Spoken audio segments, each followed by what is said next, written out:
good evening and a warm welcome to State of Business on Art Television. I'm Hishainani and let's have a look at the headlines first. President raises voice over the negligence of the government officers. Urban housing project for middle-income earners kicked off. News in detail. President Gotabaya Rajapaksa assures that the government will take further steps to have locally produced crops produced in the country itself while prioritizing the local farmers without uplifting the foreign producers. Head of the state made these observations today morning, making the government officers aware about the developments of the program Gama Samaga Pilisandarak. Addressing the event, President Gotabaya Rajapaksa added that a sustainable program is needed to uplift the rural population of the country, which is nearly 75%. President noted that the officers should pay special attention to direct innovative technological know-how water management, seed production, effective transportation to the rural areas. Furthermore, head of the state reiterated that government officers should attempt to solve the issues of the rural population by listening to them and being actively engaged in the field without limiting themselves to the offices. Moreover, Prime Minister Mahinda Rajapaksa appreciated the dedication of both government and private sector employees in making the entire country run smoothly amidst corona crisis. පෞද්ගලික අංශය ආය වගේම රාජ්‍ය සේවකයනුත් online ක්‍රමයේ යටතේ හොඳින් වැඩ කළා. අපේ රටේ රාජ්‍ය සේවය ජනතාව වෙනුවෙන් සිය යුතුයකම නිවැරදිව ඉටු කරනවා.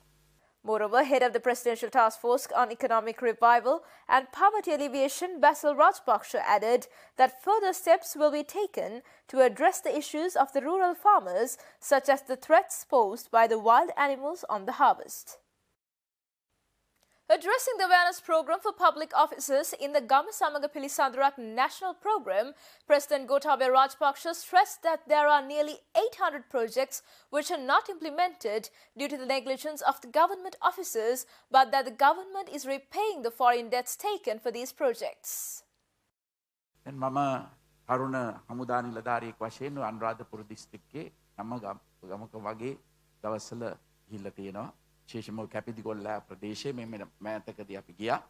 නමුත් එදා මම දැකපු ඒ ගම සහ අවුරුදු 40කට විතර පස්සේ නැවත දකින්න ගම අතර ලොකු වෙනසක් නේ. විවිධ රජ්‍යවල් මගින් විශාල ව්‍යාපෘති අපි ගෙනල්ලා තියෙනවා.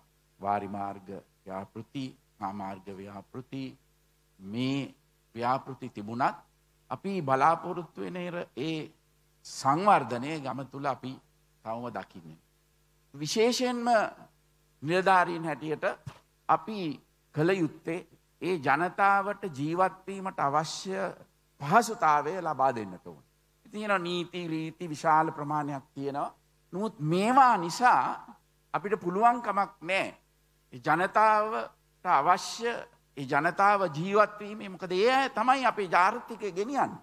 ඒ අය තමයි මේ රටේ විදේශ විනිමය ඉතුරු කරන්නේ. අද විශාල ප්‍රමාණයක් මුදල් මිට ඉස්සෙල්ල හිටිය ආණ්ඩුව ඊට ඉස්සෙල්ලත් තිබුණු අපේ ආණ්ඩුව වගේ ආණ්ඩුවලිනුත් ගත්ත විවිධ ව්‍යාපෘති පිටරටවලින් අපිට ගත්තු අපි ණය ඒවට අපි ණය ගෙවනවා. මේ මුදලුත් තියෙනවා. මුත් මේ ව්‍යාපෘති විශාල ප්‍රමාණයක් තියෙනවා. ඒවා අද ක්‍රියාත්මක වෙන්නේ. මම බැලුවා 800 ගාණක් තියෙනවා ව්‍යාපෘති. ඒවා අද ක්‍රියාත්මක වෙන්නේ නැහැ. හැබැයි මුදල් තියෙනවා. නමුත් ඒවා වැඩ කෙරෙන්නේ නැහැ, කෙරිලා නැහැ. එන්නේ ඒ වගේ නිලධාරීන්ට ව්‍යාපෘති බාර නිලධාරීන් ඉන්නවා. ඒ අයට මුදලුත් ගෙවනවා වෙනම. අපි ණයත් ගෙවනවා. මුදලුත් තියෙනවා. හැබැයි ව්‍යාපෘති සිද්ධ වෙන්නේ නැහැ. Central Bank data showed that Sri Lanka sold 40 billion rupees of treasury bills at predetermined yields at an auction, with Central Bank already holding a historic volume of 738 billion rupees in its balance sheet. CBSL also added that they went for the mark amid a steady fall in foreign reserves at current interest rates. The debt office offered 10 billion rupees of bills and sold 10 billion rupees at 4.71% from 4.69% a week earlier. 5 billion rupees of 6-month bills were sold at 4.80% unchanged from a week earlier. 25 billion rupees of 12-month bills were sold at 5.05% unchanged. Central Bank statement also said that the debt office offered a total of 40 billion rupees and all 40 billion was sold. The central bank's treasury bill portfolio hit 738 billion rupees last week, with 244 billion rupees of excess liquidity remaining. Injections of liquidity when used by the credit system drive imports, pressuring a peg with the US dollars and deprive dollars to repay debt. To keep the peg, foreign reserves have to be sold to mop up the excess rupees that come up for redemption against the peg. The peg is loosely enforced through a weak side convertibility undertaking called a disorderly market conditions or DMC rule in neo-mercantilist parlance, according to critics, which tend to panic market participants due to its lack of transparency. Stay tuned for more news right after this commercial break.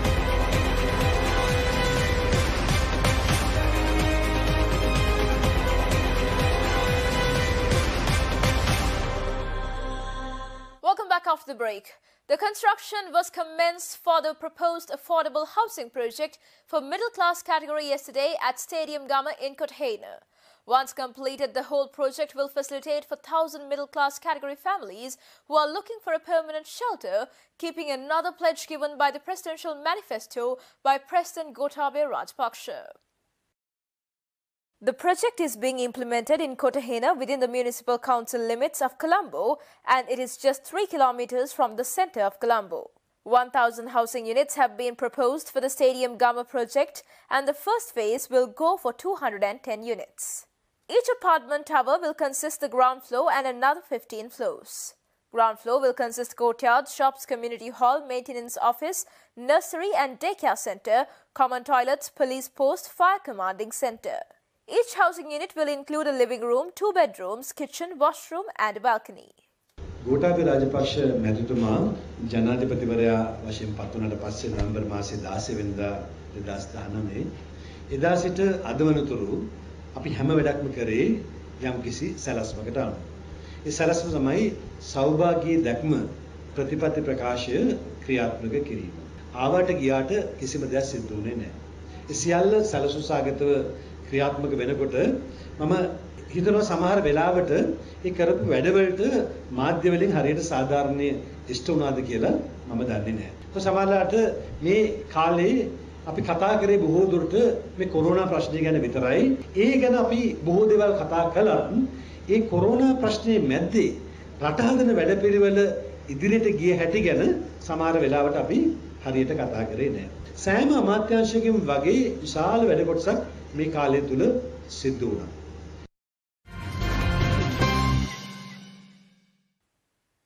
Foreign Minister Dinesh Gunawardena states that India's neighbourhood first policy had made a massive positive impact on Sri Lanka's health sector, repatriation process and in the economy, especially during the critical period of COVID-19. Foreign Minister Gunawardena made these commending words delivering a statement following his talks with his Indian counterpart, Dr. S. Jaishankar, at the Foreign Ministry premises yesterday.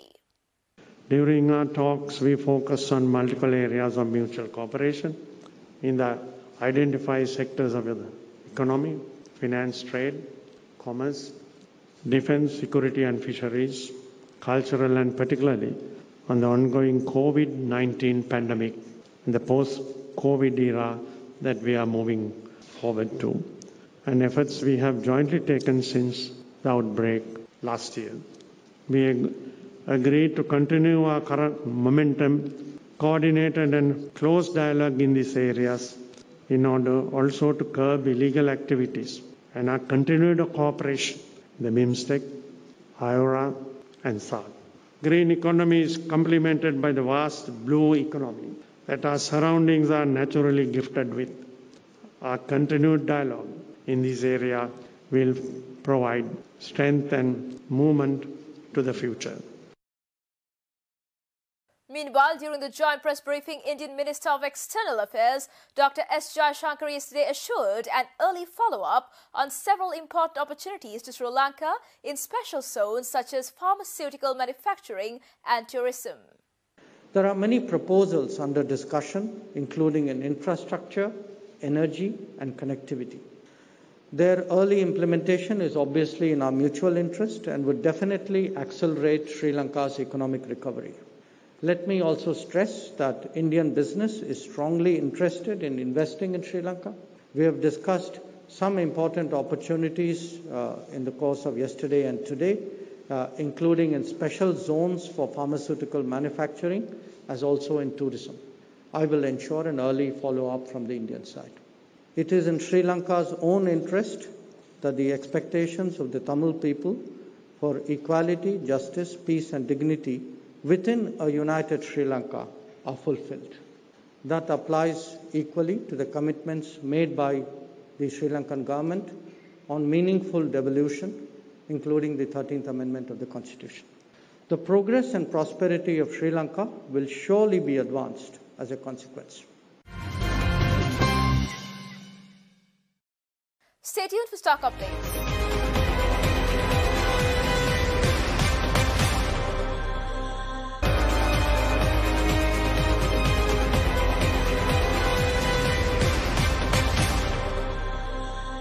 Welcome back after the break. Trading at Colombo Stock Exchange ended on a mixed note today.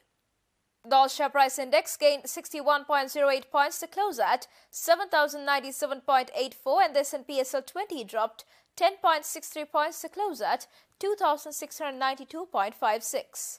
The turnover was 9.1 million rupees and over 1 million shares were traded. Up next are Forex rates.